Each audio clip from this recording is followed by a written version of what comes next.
जैसे ही इस शहर में पहुंचे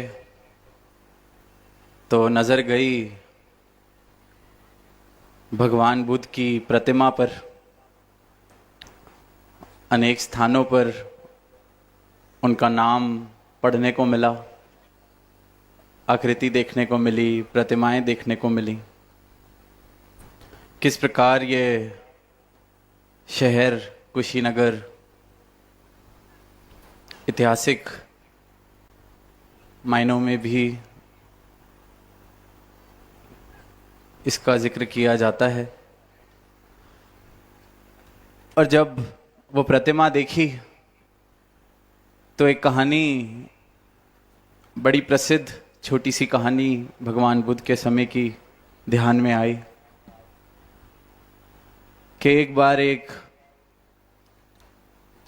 औरत उनके पास बहुत रोते हुए, जार जार रोते हुए पहुंचती है और कहती है, मेरा जवान बेटा जो है वो अपना शरीर छोड़ गया है। आप तो बुद्ध पुरुष हैं, आपके भक्त कहते हैं आप भगवान के अवतार हैं, मेरे बेटे को जीवित कर दीजिए, मेरा इस दुनिया में और कोई नहीं है, मेरे बेटे को जीवित कर दीजिए। भगवान बुद्ध उसकी रोती हुई हालत देख के कहते हैं, अच्छा चलो मैं जीवित कर देता हूं, पर एक काम करना पड़ेगा तुम्हें। अपने गांव में से किसी ऐसे घर को ढूंढो जहां कभी किसी की मृत्यु नहीं हुई है, और उस घर से एक मुट्ठी अनाज लेकर आओ, तो मैं तुम्हारे बेटे को जीवित कर देता हूं। अब वो औरत उस पल में तो सोचती है कि मुझे मेरा बेटा वापस मिल जाएगा, तो दौड़ कर जाती है पूरे गांव का चक्कर लगाने, और रात्रि हो जाती है। और फिर थक कर वापस जब पहुंचती है तो भगवान बुद्ध कहते हैं कि कहाँ है अनाज? तो वो कहती है, ऐसा कोई घर नहीं मिल पाया जहां मृत्यु ना हुई हो किसी की कभी। मैं समझ गई आप जो समझाना चाह रहे हैं, ये तो सच्चाई है। ये तो जो जो इस शरीर में आया है उसको जाना है। भगवान बुद्ध ने उसको यही कहा आगे कि अब जो तुझे ये सच्चाई देखने को मिली है, अब इसको भूलना मत, और कोशिश कर, प्रयास कर कि ये शरीर जिसने यात्रा पूरी कर लेनी है, तो इस शरीर के रहते रहते ऐसा क्या मैं हासिल कर सकता हूं जो शरीर की तरह बूढ़ा नहीं होगा, जिसको इस शरीर की तरह रोग नहीं लगेंगे। और भगवान बुद्ध की अपनी कहानी भी जब देखते हैं, पढ़ते हैं, तो इस सत्य की तरफ उनको जिज्ञासा या वो सवाल तभी आया जब जवानी की उम्र में पहली बार एक शरीर देखा जिसको नाना तरीके के रोग लगे हुए थे। वो शरीर देख के दिल बैठ गया। जो सारथी था, जो घुमा रहा था राजकुमार को, राजकुमार बुद्ध को, तब तो खैर सिद्धार्थ गौतम के नाम से उनको जाना चाहता था, हम सब जानते हैं, उनसे पूछ बैठे कि ये इनको क्या हुआ है। उन्होंने कहा कि कुछ नहीं, बस पीड़ित हैं, रोग है, कई तरह के रोग हैं इनके शरीर को, इसलिए ये हालत है। पूछते हैं आगे से कि क्या मुझे भी ऐसा हो सकता है, मेरे शरीर की भी ये हालत हो सकती है? तो वो आगे से कहता है कि मैं आपके आगे झूठ कैसे बोलूं, ये तो शरीर है, इसके साथ तो कुछ भी हो सकता है, कोई भी रोग इसको लग सकता है। फिर उसी दिन थोड़ी दूर एक बुजुर्ग लाठी का सहारा लेते हुए दिखाई पड़ते हैं, कमजोर सी हालत शरीर की। उसके लिए भी पूछ बैठते हैं सिद्धार्थ गौतम के ये कौन है, ये क्या है, इनको क्या हुआ है। कहते हैं ये तो बिल्कुल बस मृत्यु के करीब हैं, शरीर जो कुछ कर सकता था कर चुका है, खत्म हो चुका है शरीर, बिल्कुल जैसे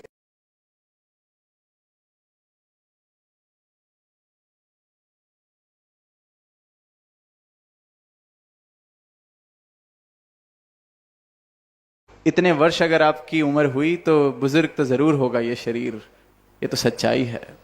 और उसी दिन फिर एक मृतक शरीर भी देख लेते हैं, एक लाश भी देख लेते हैं सिद्धार्थ गौतम, और पूछते हैं ये, वो कहते हैं ये तो लाश है, सांसें जा चुकी हैं। और अब इससे पहले आप पूछें कि क्या आपकी शरीर का भी यही हाल होगा, तो मैं पहले ही बता देता हूं कि बिल्कुल जो जो इस जन्म में इस शरीर में आया है सबका ही ये हाल होना है। इस दृश्य ने सोचने पे पूछने पे मजबूर कर दिया उस उम्र में, उस अवस्था में, कि अगर यही सब कुछ होना है तो क्या इसके पार भी कुछ है।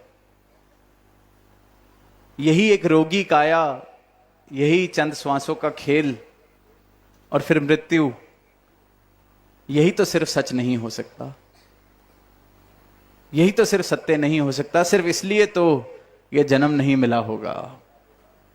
और यह सवाल इतनी गहन तरीके से पूछा गया कि सारी संपत्ति, सारा राज्य साम्राज्य छोड़कर उसी दिन भाग गए जंगलों में। और फिर जो भी हम सब ने इतिहास पढ़ा है, जिन्होंने भी भगवान बुद्ध का, कि किस प्रकार फिर उनको ये सत्य प्राप्त हुआ, ज्ञान प्राप्त हुआ। पर जिस बात की तरफ इशारा है इस कहानी में वो यही कि जीवन को जागकर, आंखें खोलकर जब देखा गया तो मन में यही सवाल आए कि इसमें तो हासिल कुछ होना ही नहीं है। जागकर, आंखें खोलकर। और फिर जब सिद्धार्थ गौतम से भगवान बुद्ध वो बने तो अपने हर एक शिष्य को यही एक बात कही कि बस ये जीवन आंख खोलकर जीना है, जाग जाने का नाम ही निर्वाण है, मोक्ष है। इस प्रकार से आंखें खोलकर जियो कि फिर दोबारा इस क्षण भंगुर संसार के साथ वो आसक्ति ना बने। ये संसार जिसने कुछ नहीं देना, कुछ हासिल नहीं होना, इस संसार से प्रेम ना बन जाए, इस संसार के पीछे पागल ना हो जाओ। इसमें रहकर भी एक सम्यक समाधि की बात करी गई, मध्य मार्ग की बात की गई कि जैसे एक बीच का रास्ता, संसार में रहकर भी संसार का ग्राहक नहीं। जैसे कबीर दास जी कहते हैं कि कबीरा खड़ा बाजार में, मांगे सबकी खैर, ना किसी से दोस्ती ना किसी से बैर। सबके ही हैं, सबके लिए ही कल्याणकारी भाव हैं दिल में। पर यह पता है कि इस प्रभु परमात्मा के अलावा कोई और रहने वाला नहीं है। कहीं और आसक्ति लगाने से सिर्फ दुख प्राप्त होगा। सारे का सारा सार बुद्ध के शिक्षाओं का यही है कि जीवन को जाग कर जिया जाए, आंखें खोलकर देख लिया जाए कि जिस संसार के पीछे भाग रहे हैं, जो हासिल कर रहे हैं, कुछ नहीं मिलने वाला। हर दिन मैं उस जवानी को खो रहा हूं जिस पे मैं आज गुमान कर रहा हूं, जिसका मुझे अहंकार है। हर दिन ये यात्रा चलती जा रही है उस दिन की ओर जब ये यात्रा खत्म हो जानी है, शरीर ने चले जाना है। तो ये शरीर सिर्फ इसलिए नहीं मिला कि जन्म लिया और मृत्यु हो गई। बहुत कुछ पाया जा सकता है, सत्य पाया जा सकता है। और पाना किस लिए है? ताकि जीते जी स्वर्ग में वास हो सके। इन भ्रमों से ऊपर उठ के जिया जाए कि ये शरीर जिस दिन छूटेगा उस दिन स्वर्गवासी होना है। दुनिया भगवान का नाम ले रही है, परमात्मा का नाम ले रही है, पर प्रेम के कारण नहीं, भय के कारण ले रही है। डर है कि परमात्मा को पूजा नहीं तो कहीं नरक में न जाना पड़ जाए। खौफ है कि परमात्मा का नाम नहीं लिया, अच्छे कर्म करने नहीं करे, पूजा नहीं, कर्म कांड नहीं किए तो दंड मिलेगा। पर अध्यात्म परमात्म भय का सौदा नहीं है, खौफ का सौदा नहीं है। ये तो भ्रम है, फैलाए गए हैं, फैलाए जा रहे हैं, और इन भ्रमों के आधार पर ही धर्म के नाम पर ना जाने क्या क्या हो रहा है। पर सनातन धर्म इस प्रभु को प्राप्त करना है, इस सत्य को प्राप्त करना है, इस प्रभु को जो सनातन से ही सर्वव्यापी, सर्वशक्तिमान, सनातन से ही एक रस एक जैसा, इस प्रभु को प्राप्त कर लेना सत्य है। इस प्रभु को प्राप्त कर लेना ही जीवन का उद्देश्य है। इस प्रभु को प्राप्त जिसने कर लिया उसका स्वर्ग में वास उसी पल हो जाता है। जीते जी ये शरीर उस दुनिया से बाहर निकल जाता है जो बिल्कुल नरक बराबर बना ली है इंसान ने अपने भ्रमों के कारण। नाम परमात्मा का ले रहा है, इच्छा स्वर्ग की रख रहा है, पर जीते जी नरक जैसा जीवन बना लिया है, नफरतें बना ली हैं, वैर बना लिए हैं, सुख के दो पल ढूंढने मुश्किल हो रखे हैं इंसान के लिए। और क्या कोई नरक में भेजेगा ऐसे इंसान को, और क्या कोई नरक में सड़ाएगा ऐसी मानवता जो हालत हो रही है कि एक दूसरे का ही गला काट रहे हैं, भाई भाई को मारने को तैयार हो गया है धन दौलत के लिए। इससे बड़ा नरक इंसान अपने लिए और क्या बनाएगा। इसलिए चाहे बुद्ध हुए, चाहे किसी भी रूप में यह आवाज दी सदगुरु ने, यही कहा कि स्वर्ग इसी वक्त इसी पल हासिल हो सकता है।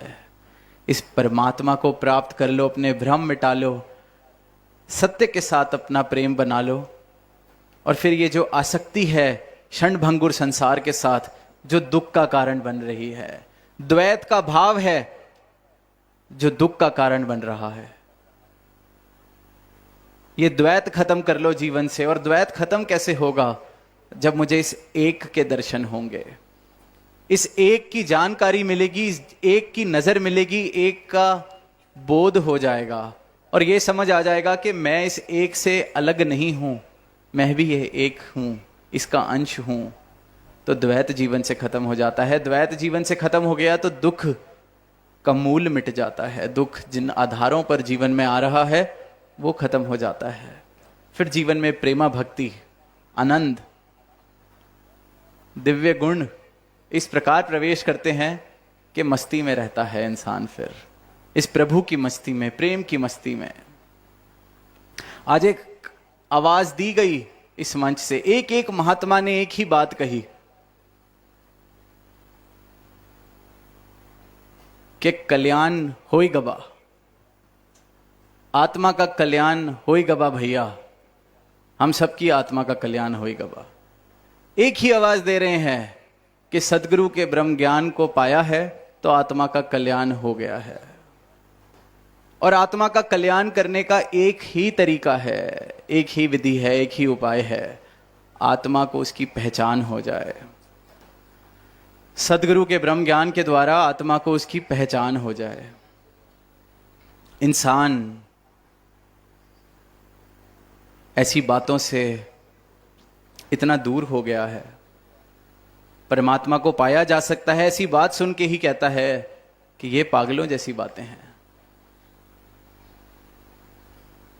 सोच के देखें कि मानवता कितनी गहरी नींद में सो रही है कि जो परम सत्य है, जो एक ही सत्य है जिसको सत्य कहा जा सकता है, उस बात को ही पागलपन समझ रही है। जो इतनी बड़ी माया, इतनी मिट्टी के ढेर इकट्ठे किए जा रहे हैं, उसको पागलपन नहीं समझ रही। जो एक सत्य, एक सत्ता, ये एक सर्वव्यापी अविनाशी परमात्मा, इसकी प्राप्ति को सोचती है कि ये पागलपन है। कैसी बातें हैं? तो पागल जैसी बातें आप कर रहे हैं कि इस परमात्मा को पाया जा सकता है। ये तो किताबों तक ठीक है, आए हैं मौज मस्ती करें, दुनिया इकट्ठी करें, उपलब्धियां प्राप्त करें। इंसान को ये पागलपन नहीं दिख रहा कि जो उपलब्धियां मैं इकट्ठी कर रहा हूं, बटोर रहा हूं, जो माया धन दौलत मैं बटोर रहा हूं, ये तो छूट ही जानी है। ये शरीर जिसको मैं सजा रहा हूं, इसने तो जाना ही है। तो फिर क्या ये पागलपन नहीं हुआ? जिसके लिए इतने कलेश, इतनी संघर्ष करे ही जा रहे हैं, किस दिन के लिए? हर दिन इंसान कहता है कि बस ये काम और हो जाए, फिर आराम करेंगे, फिर चैन से बैठेंगे, फिर आनंद लेंगे। पर वो दिन क्यों नहीं आता? कोई इंसान आनंद में क्यों नहीं दिखता? क्यों कहीं सुख नहीं है? इंसान अपनी तरफ देख के ये सवाल क्यों नहीं पूछता कि ये पागलपन मैं कब बंद करूंगा? और वहां प्रभु का भक्त जिसने इसको पा लिया है, वो आवाज दे रहा है कि प्राप्त कर लो, दर्शन कर लो, परम सुख को हासिल कर लो, इस अविनाशी सत्ता को प्राप्त कर लो। तो संसार में डूबा हुआ इंसान कहता है, ये पागलों जैसी बातें कौन कर रहा है? ये कैसी बातें हैं? आज आजमगढ़ से जब रास्ते में थे तो गाड़ी में एक गीत चल रहा था। अब उस गीत में जो बात आई वो ये आई, इस प्रकार आई कि हम सब ने लैला मजनू का जिक्र सुना है कि मजनू को कहते हैं कि इस प्रकार की दीवानगी, इस प्रकार का प्रेम लैला के लिए कि सारा ही गांव, सारा ही शहर कहता है ये मजनू पागल हो गया है। तो वो गाने में भी, गीत में भी इस प्रकार की ही बात आई कि सारे गली के मजनू के यार, दोस्त, मित्र, नाना तरीके के सब छेड़ रहे हैं, उसको तंग कर रहे हैं, उसको कह रहे हैं कि मजनू तेरी लैला तो काली है, कुरूप है, सुंदर भी नहीं है, और तू इसको प्रेम कर रहा है, पागल है क्या? सारे वक्त, हर पल, हर श्वास पे सिर्फ लैला का नाम है, कुरूप सी औरत है। ये देख, हम तुझे किसी से मिलवाते हैं, उसके प्रेम में पड़ जा।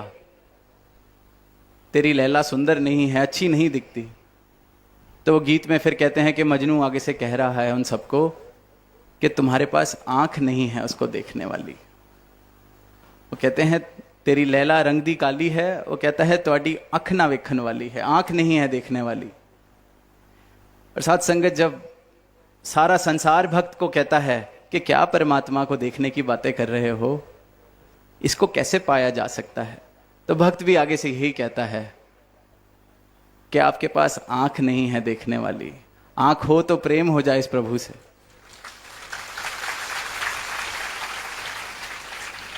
तो वो जैसे मजनू ने कहा कि मजनू की आंख चाहिए लैला को देखने के लिए, वैसे ही भक्त की आंख चाहिए इस भक्त के भगवान को देखने के लिए।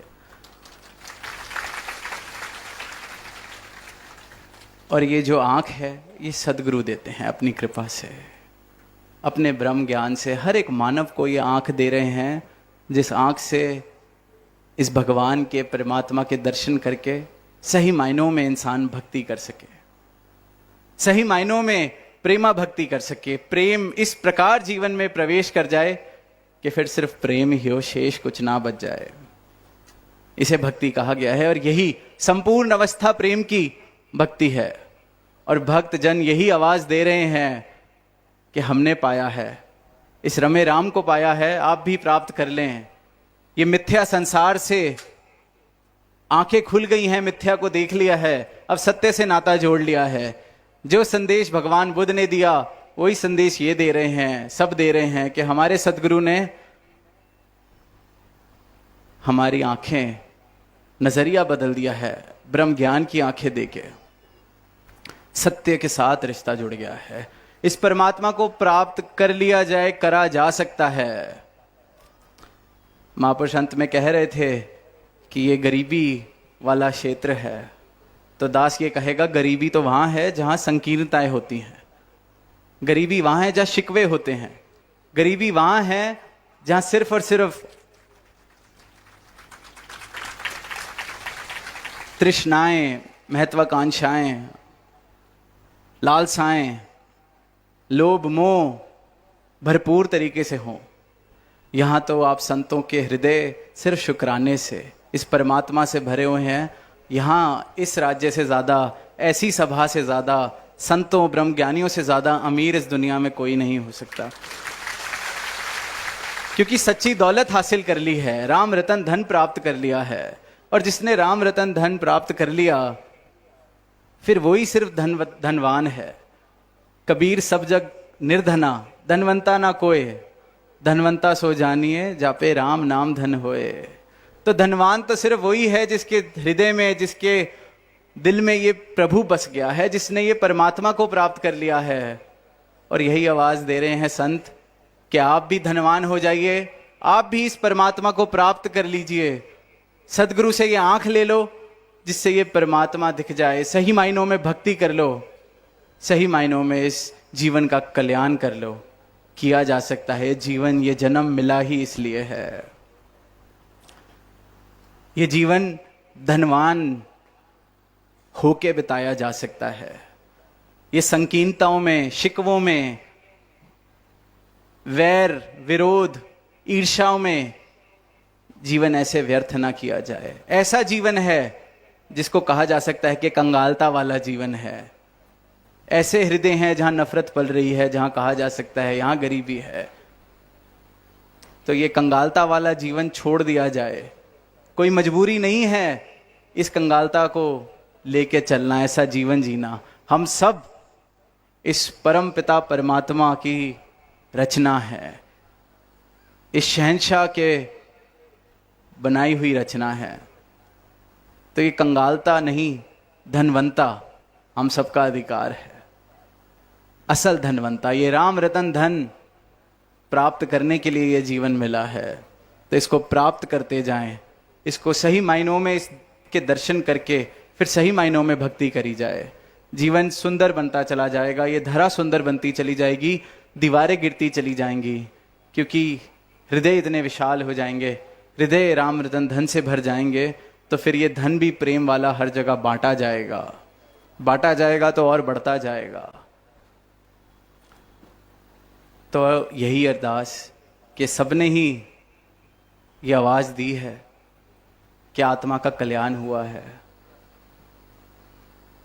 तो सारे ही अपनी आत्मा का कल्याण कर सकें, ताकि सारे ही फिर मिलके बोलें कि होई गवा भैया, कल्याण होई गवा। प्रेम से कहना।